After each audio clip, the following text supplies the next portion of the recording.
Iran और America के बीच जंग होगी कि नहीं, इसे लेकर कयास आराइयां इस वक्त बेहद तेज हैं। ईद पर जिस तरह से ईरानी सुप्रीम लीडर की अपने दुश्मनों को लेकर दो टूक आई है, उसके बाद ये चर्चा भी शुरू हो गई कि मिडिल ईस्ट में हालात कभी भी बिगड़ सकते हैं। मीडिया रिपोर्ट बताती है कि न्यूक्लियर समझौते को लेकर प्रेसिडेंट ट्रंप की बातचीत की पेशकश ईरान के जरिए ठुकराए जाने के बाद हालात कशीदा हैं और दोनों तरफ से तनाव साफ नजर आ रहा है। तो क्या युद्ध के बादल मंडरा रहे हैं मिडिल ईस्ट यानी पश्चिमी एशिया पर? ये बड़ा सवाल है। वहीं एक्सपर्ट और ईरान मामलों के जानकार बताते हैं कि अगर अमेरिका के जरिए किसी भी तरह से ईरान की न्यूक्लियर फैसिलिटी या दीगर ठिकानों पर हमले की कोशिश हुई तो फिर ईरान सिर्फ एक जगह नहीं बल्कि एक साथ कई हमले अंजाम देगा।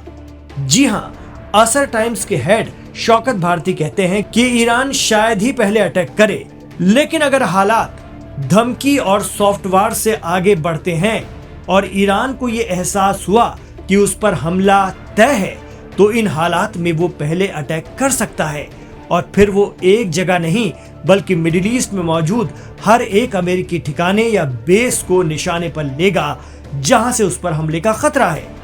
शौकत भारती इसका मवाजना या तुलना जंगे खैबर से करते हुए कहते हैं कि पहले अटैक न करने की रणनीति ही बेहतर है, लेकिन सामने से होने वाले हमले को भांपकर अपना डिफेंस पहले ही कर लेना ईरान की हिकमत अमली हो सकती है। तो क्या ईरान मिडिल ईस्ट के अरब देशों में मौजूद अमेरिकी एयरबेस और फौजी ठिकानों पर एक साथ हर तरफ से हमले कर देगा? इन हालात में क्या अमेरिका को संभलने का मौका मिलेगा?